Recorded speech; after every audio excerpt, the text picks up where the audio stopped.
제목을 한번 같이 읽겠습니다. 시작. 삼기, 기쁨, 기대, 그리고 기도.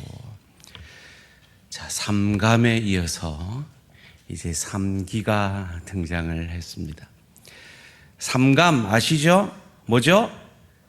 감사, 감당, 감격. 삼기는 뭐라고요? 기쁨, 기대, 그리고 기도. 사랑하는 성도님들, 지금 기쁘십니까? 지금 여러분 마음에 기쁨이 있으십니까? 2주 전 저는 아프리카 탄자니아로 떠났었습니다. 그리고 탄자니아를 떠날 때 저는 제 마음에 기쁨이 없었습니다. 지금은 제 마음에 기쁨이 있습니다. 그 이유가 무엇일까요? 기독교의 최고의 경지, 최고의 복이 무엇이라고 생각하십니까? 기독교의 최고의 경지, 최고의 복은 순교입니다.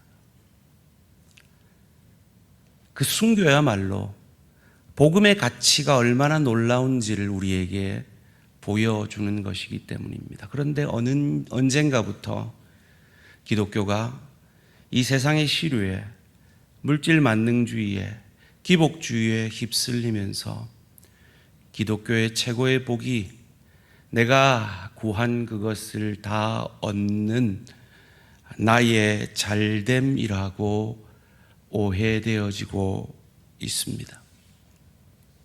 만약에 기독교의 최고의 복이 그것이라면 순교는 설 자리가 없어집니다.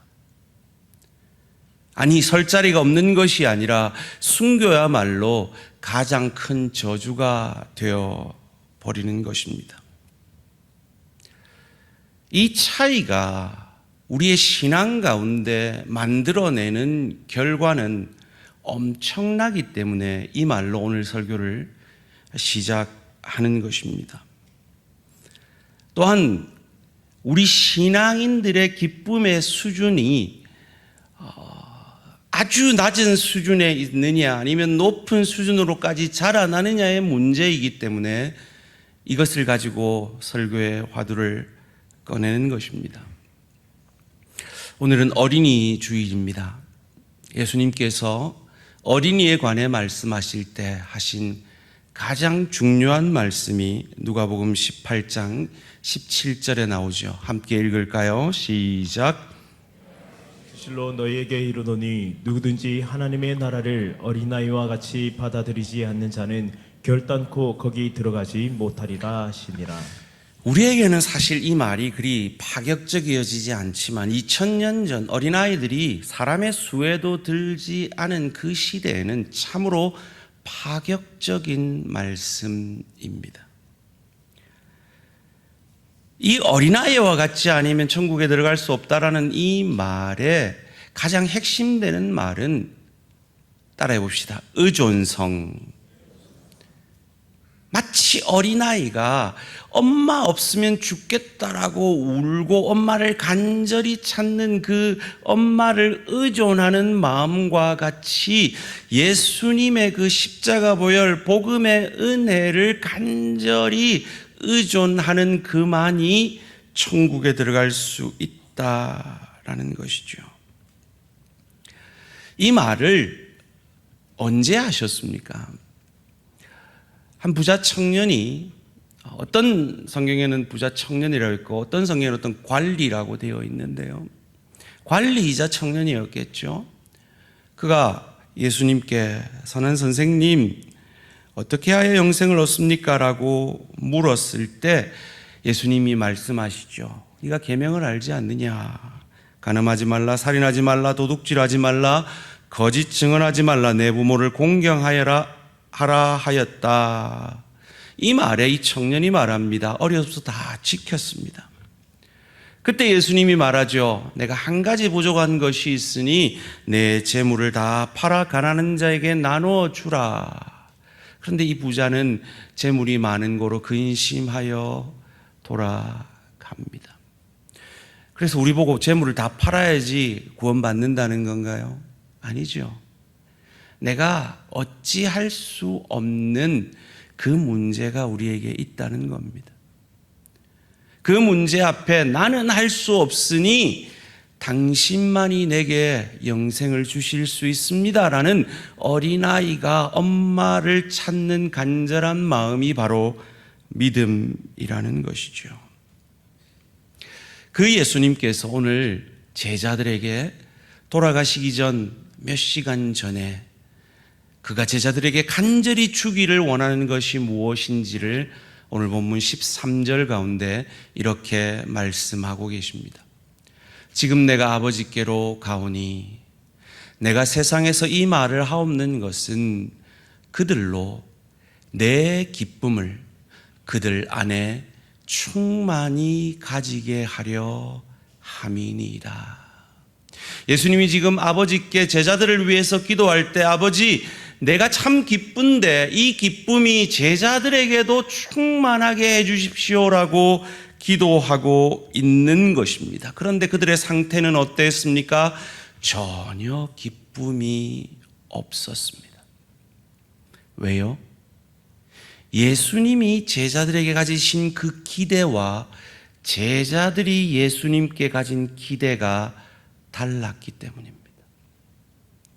예수님이 제자들에게 가지신 기대가 무엇이었습니까?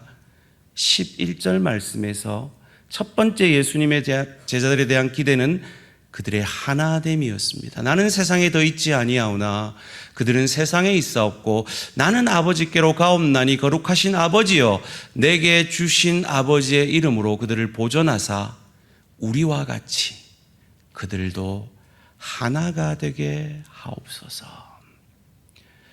예수님이 제자들에게 가지신 첫 번째 기대는 그들의 하나됨이었습니다. 두 번째로 예수님이 그들에게 가지신 기대는 거룩이었습니다. 14절에서 17절까지 말씀입니다. 내가 아버지의 말씀을 그들에게 주었사오며 세상이 그들을 미워하였사오니 이는 내가 세상에 속하지 아니함 같이 그들도 세상에 속하지 아니함으로 인함이니이다. 내가 비옵는 것은 그들을 세상에서 데려가시기를 위함이 아니요 다만 악에 빠지지 않게 보존하시기를 위함이니이다. 내가 세상에 속하지 아니함 같이 그들도 세상에 속하지 아니하였사옵나이다. 그들을 진리로 거룩하게 하옵소서. 아버지의 말씀은 진리이니이다. 거룩이라는 원문의 뜻은 구별됨이라는 의미가 있습니다. 예수님은 제자들에게 기대하신 것이 그들의 하나됨과 그들이 세상과 구별됨이었습니다. 왜 그들이 하나 되어지고 그들이 세상과 구별되어지기를 원했습니까? 그것이 복음이 무엇인지를 가장 잘 드러내 보여주기 때문입니다. 그런데 제자들의 기대는 그것이 아니었습니다. 제자들은 예수님이 정치적 메시아가 되어 이스라엘의 왕이 되기를 기대했습니다. 그래서 그들도 예수님처럼 같이 높아지기를 원하였습니다. 사랑하는 성도님들, 지금 여러분 마음에 기쁨이 있으십니까? 예수님이 제자들에게 그토록 충만히 가지기를 원하셨던 그 기쁨이 있으십니까? 지금 속으로 답하고 계시죠? 있으시다면 참 감사합니다. 그런데 혹 내 마음에 언젠가부터 그 기쁨이 사라져 있다면 그것이 오늘 본문의 제자들처럼 예수님이 나를 향한 기대와 내가 예수님께 가지는 기대가 다르기 때문은 아닐까요? 이런 글이 있더라고요. 세상이 내 뜻대로 안 돼서 괴로운 것이 아니라 세상이 다 내 뜻대로 되어야 한다는 잘못된 기대 때문에 괴로움이 생기는 것이다. 너무 괜찮은 말인데요. 한번 따라해 보실래요? 세상이 내 뜻대로 안 돼서 괴로운 것이 아니라 세상이 다 내 뜻대로 되어야 한다는 잘못된 기대 때문에 괴로움이 생기는 것이다. 멋진 말 아닙니까? 여러분, 왜 세상이 내 뜻대로 되어야 합니까? 예수님도 자신의 뜻대로 되지 않았는데 왜 세상이 내 뜻대로 되어야 합니까? 예수님도 자기 뜻대로 되지 않았는데 그래서 그것 때문에 근심이 가득했는데 예수님은 그 근심이 오래가지 않아 기쁨으로 바뀌셨습니다. 그리고 그 기쁨을 오늘 제자들에게도 전하기를 기도하고 계십니다. 어떻게 이것이 가능했을까요? 그는 겟세마네 동산에서 근심이 가득하여 괴로워서 제자들에게 함께 기도해 주기를 부탁하며 기도를 시작하셨습니다. 하나님, 십자가 지는 것은 내 기대와 다릅니다. 내 기대대로 이 십자가를 지나가게 해 주십시오라고 기도합니다. 그런데 그 기도가 두 번째 바뀌기 시작합니다. 내 기대, 내 뜻대로 하지 마시고 아버지의 뜻대로 되기를 원합니다라고 그 기도와 그 생각과 그 마음과 뜻과 소원이 바뀌기 시작합니다. 그로 말미암아 괴로웠던 마음이 기쁨의 마음으로 변하기 시작합니다. 그런데 제자들은 그 시간에 자고 있었기 때문에 그들의 기대가 전혀 변하지 않았기 때문에 예수님이 주시려는 이 기쁨을 받지 못하고 그들은 서로 높아지려 싸우며 그 기쁨을 잃어가고 하나 되기를 원하는 그 예수님의 마음과 달리 뿔뿔이 흩어졌으며 거룩함을 이루기를 원하는 그 예수님의 마음과 달리 부활하신 주님을 만나고도 여전히 정치적 메시아가 되지 아니하는 그 스승을 안타까워했고 두 번째 부활의 주님을 만나고 나서도 먹고 사는 문제에 매여 고기 잡으러 간다라고 다 떠났던 그들이었습니다. 그들과 예수님의 차이가 무엇이었습니까? 기도였습니다. 오늘 제목이 뭐였죠? 3기. 첫 번째가요? 기쁨. 두 번째가요? 기대. 세 번째가요? 기도. 지금까지 설교를 잘 들으셨으면 이제 이 제목을 이해하셨을 겁니다. 예수님이 우리에게 주기를 원하는 건 기쁨입니다.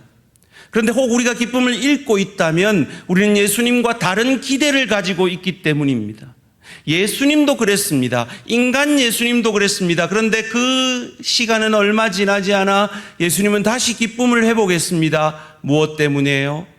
자기 기대를 내려놓는 기도 때문이었습니다. 여기서 우리는 기도가 무엇인지 알게 됩니다.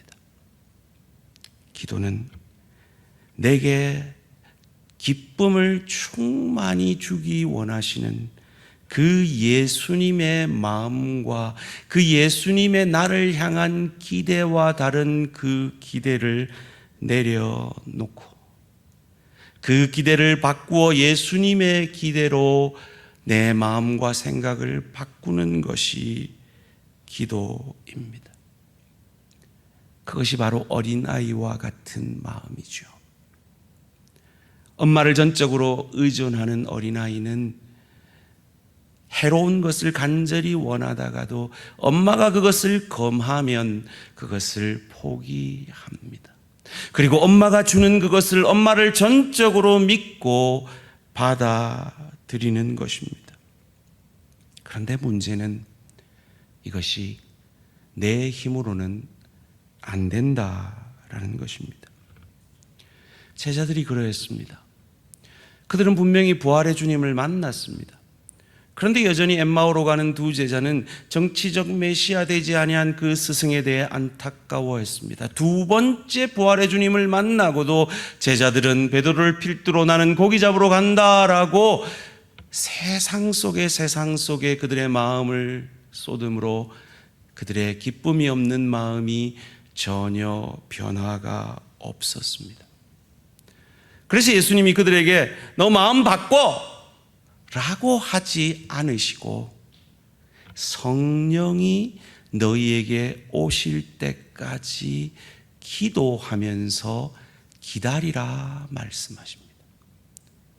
그리고 성령이 그들에게 오시면 이루실 일을 그의 지상명령을 통해 마태복음 28장 18절에서 20절 말씀을 통해 이렇게 미리 가르쳐 주십니다. 예수께서 나와 말씀하여 이르시되 하늘과 땅의 모든 권세를 내게 주셨으니 그러므로 너희는 가서 모든 민족을 제자로 삼아 아버지와 아들과 성령의 이름으로 세례를 베풀고 내가 너희에게 분부한 모든 것을 가르쳐 지키게 하라. 볼지어다 내가 세상 끝날까지 너희와 항상 함께 있으리라 하시니라. 그리고 이 명령이 우리의 열심이 아니라 성령께서 임하실 때 하나님의 열심으로 반드시 이루실 것임을 사도행전 1장 8절에서 이렇게 예언적 명령을 주십니다. 오직 성령이 너희에게 임하시면 너희가 권능을 받고 예루살렘과 온 유대와 사마리아와 땅 끝까지 이르러 내 증인이 되리라 하시니라.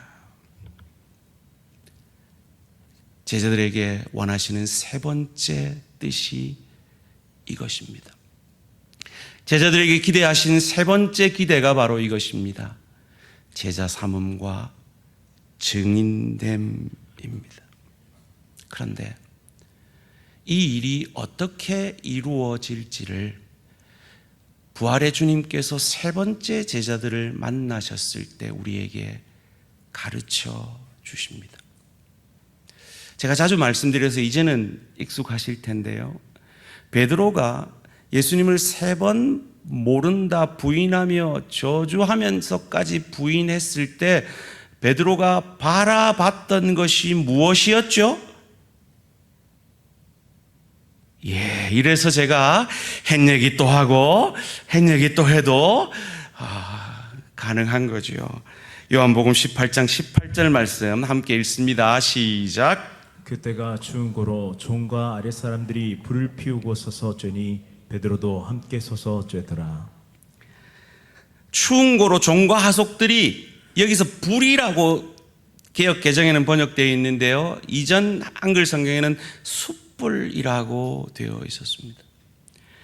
그리고 요한복음 21장 9절에 부활의 주님을 세 번째 만났을 때 베드로가 그 예수님 앞에 나아갈 때 바로 눈에 띄었던 것이 이 숯불이었습니다.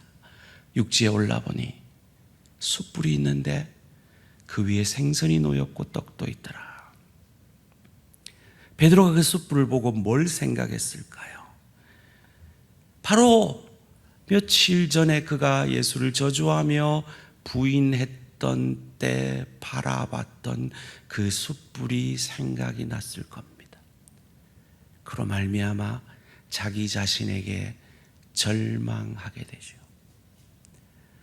그래서 부활의 주님 앞에 고개도 들지 못하고 있는 그에게 예수님은 떡과 생선을 주시며 물으십니다.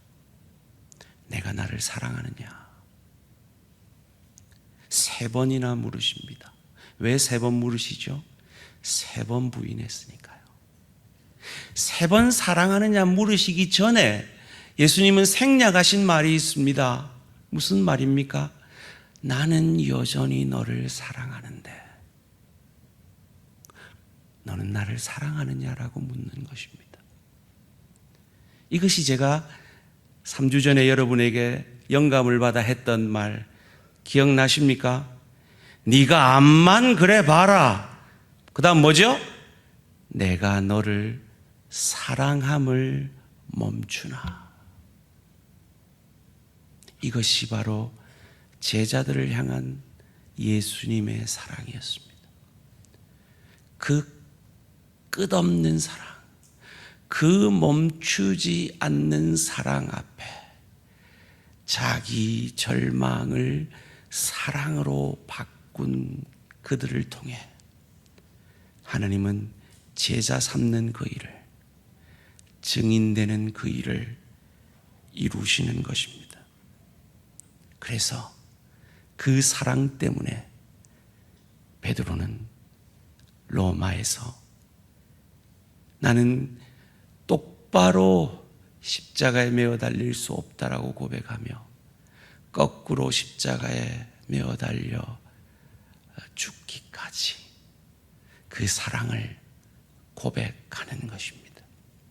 그래서 기독교의 최고의 경지는 내 소원을 이루는 나의 잘됨이 아니라 죽음도 가로막을 수 없는 예수님의 나를 향한 사랑에 대해 우리가 고백하는 사랑의 고백의 절정인 순교인 것입니다.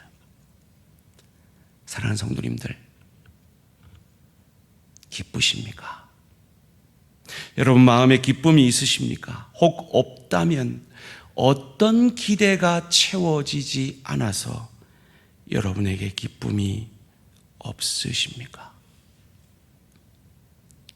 그때, 내게 기쁨이 없을 그때, 내 기대가 채워지지 않을 그때 우리는 내 기대를 채워주십시오, 풍요의 축복을 주십시오라고 아버지 하나님께 기도할 수 있는 특권이 있는 우리임을 믿으시기를 주님의 이름으로 축원합니다.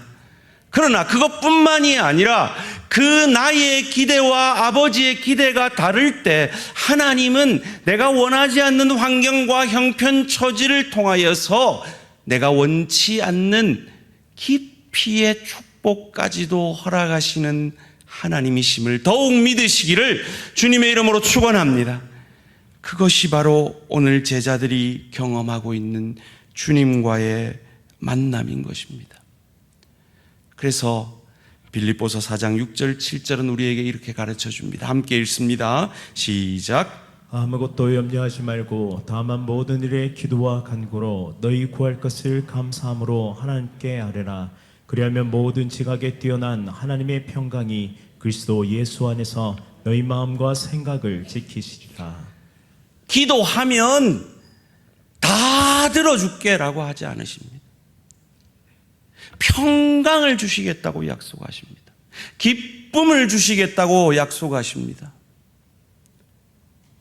그런데 바로 이 직전 구절이 중요합니다. 5절 말씀입니다. 너희 관용을 모든 사람에게 알게 하라. 주께서 가까우시니라. 여러분 마음에 왜 기쁨이 사라집니까? 대부분 우리의 마음에 기쁨이 사라지는 건 관계 때문입니다. 제가 아프리카 가기 전에 기쁨이 사라진 채로 비행기를 탔던 이유가 바로 그것이었습니다. 주일날 목요 제자반과 함께 기쁘게 저녁 식사를 맛있게 하고 집에 가서 쉬려는데 저희 아내가 당근에서 주문을 해놔가지고 두 군데 이렇게 물건을 가지러 가야 된다는 거예요. 그래서 제가 일주일 넘게 집을 비우니까 그 아내의 부탁을 거절할 수 없어서 이제 차를 타고 서면까지 그 당근 물건을 가지러 갔습니다. 기분 좋게 가고 있는데 아내가 이제 말을 꺼냅니다. 여보, 오늘 설교 가운데 말이야 하고 이제 설교 부분에 있어서 자기가 만족이 안 됐던 부분을 이제 얘기를 하는 겁니다. 바로 이 구절이었죠. 요한복음 17장 6절, 8절 이 말씀 기억이 나시는지 모르겠습니다. 세상 중에서 내게 주신 사람들에게 내가 아버지의 이름을 나타내었나이다. 그들은 아버지의 것이었는데 내게 주셨으며 그들은 아버지의 말씀을 지키었나이다. 지키지도 않은 그 제자들에게 지키었다라고 해주시는 그 예수님의 마음, 그 마음으로 우리가 구원받았으니 우리도 서로 그러해야 한다. 남편에게 그러해야 한다. 아내에게 그러해야 한다. 자녀에게, 부모에게, 동료에게, 지체에게 서로 용납해 주어야 한다라고 은혜롭게 말을 끝냈는데 그것만이 아니잖아요. 그러는 겁니다. 거기에는 회개가 없었잖아요. 그러는 겁니다. 그러면서 학대당하는 사람도 무조건 용납해 줘야 되나요? 그러는 겁니다. 참 맞는 말인데 그때 당시에는 제게 그게 마음에 전혀 와닿지 않고 예수님도 70번씩 7번씩 용서하라 그 말로 끝났지 뒤에 학대받는 사람한테는 그러지 마라 이런 말 안 했잖아 라고 저도 나름 이 자기 변호를 하는데 자기 변호를 듣다 못한 아내가 그만두세요. 참 위에서 하는 말인데 이러고는 대화가 딱 끝쳐버렸습니다. 저도 마음이 딱 닫혀버렸습니다. 그리고는 집에 와서 가져온 전자레인지를 제 사택에 넣어주고 저는 6층으로 가서 잤습니다. 그리고 다음 날도 냉랭한 채로 아프리카로 떠났습니다. 이디오피아라고 하는 그 이디오피아 항공에서 책을 읽으면서 묵상을 하는데 하나님께서 제게 회개의 말씀, 마음을 주시는 겁니다. 그래, 아내의 말이 맞는데 관용의 마음이죠. 긍휼의 마음이죠. 그래, 나 같은 성격의 스타일은 그걸로 충분하지만 아내와 같은 성격 스타일에는 충분히 그런 부분도 내가 조금만 더 깊이 묵상했으면 설교 가운데 다룰 수 있었을 텐데 하는 회개의 마음을 주시는 겁니다. 그리고 이디오피아에 내려서 바로 아내에게 사과의 문자를 보냈습니다. 그제서야 제게 잃어버렸던 기쁨이 회복이 되었습니다. 아내도 마찬가지였습니다. 아니, 이런 의외의 문자가 이럴 줄 알았으면 이쁘게 얘기할 걸, 이렇게 문자가 오는 겁니다. 사랑하는 성도님들, 혹 우리 마음에 지금 기쁨을 잃어버리고 있다면 이 관용을 잃어버렸기 때문은 아닐까요?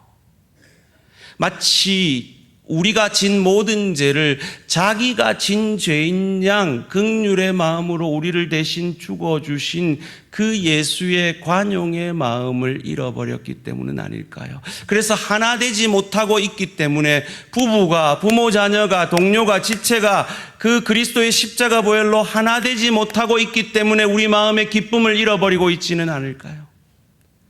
혹 우리 마음에, 우리 삶 가운데 돌이켜야 하는, 거룩으로 돌이켜야 하는 그 모습이 있음에도 그 죄의 모습 가운데 머물러 있기 때문에, 그 거룩을 회복하지 않기 때문에 그 예수님의 기대와 다른 모습이기 때문에 우리는 기쁨을 잃어버리고 있지는 않을까요?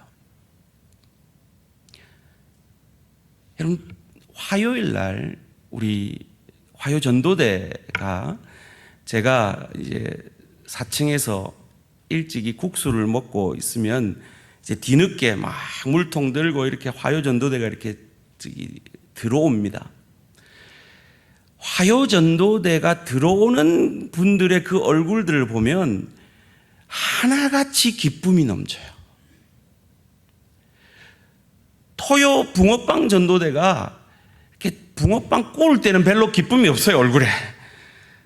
그런데 나눠주고 와서는 그들의 얼굴이 참 기쁨이 넘쳐요. 왜요? 제자 삼고 증인되었기 때문이죠. 혹 우리가 우리 마음에 기쁨이 없다면 그러지 못하기 때문은 아닐까요? 구역장 어렵죠. 평신도 사역의 최고봉 아닙니까? 최고 어려운 사역 아닙니까? 그래서 구역장 부탁하는 게 제일 어려워요. 서로 구역장 안 하려고 그래요. 그런데 구역장을 제대로 해보신 분들에는 고백이 있습니다. 기쁨이 있다고요. 여러분, 요즘 다들 신학 안 하려고 그래요. 신학교가 미달이고요. 목사 안 하려는 것뿐만 아니라 목사 사모도 안 하려고 그래요. 그래서 지금 우리 목사님도 한 분 장가든 못 가고 있잖아요.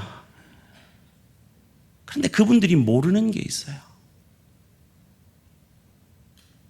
주의 일을 한다는 건 여러분이 알지 못하는 아주 큰 기쁨이 있습니다. 그 기쁨이 없었으면 우리 원로 목사님 완주 못 하셨어요. 그 기쁨이 없으면 저 목회 못 해요. 하나님이 주시는 그 큰 기쁨이 있기 때문에 우리는 그 길을 갈 수 있는 것입니다. 사랑하는 성도님들, 예수님은 제자들에게 충만히 그 기쁨을 주시기를 원했어요. 그런데 왜 우리가 그것을 누리지 못하고 있을까요? 예수님이 나를 향한 기대와 다른 그 기대로 살고 있기 때문 아닐까요? 그 기대를 회개의 기도를 통해 예수님의 기대에 맞추어 드리는 저와 우리 모든 성도님들 되시기를, 그리하여 우리에게 약속하신 그 충만한 기쁨이 넘치는 우리 모든 대한가족들 되시기를 주님의 이름으로 축원합니다. 제가 웨스트민스터 신학교에서 상담을 배울 때 이 폴 트립이라는 교수님에게서 배웠는데요. 이분이 책을 하나 쓰셨더라고요. 복음 묵상이라는 책인데요. 이 책에 오늘 설교와 관련된 이런 멋진 글이 있어서 소개하고 말씀을 맺을까 합니다.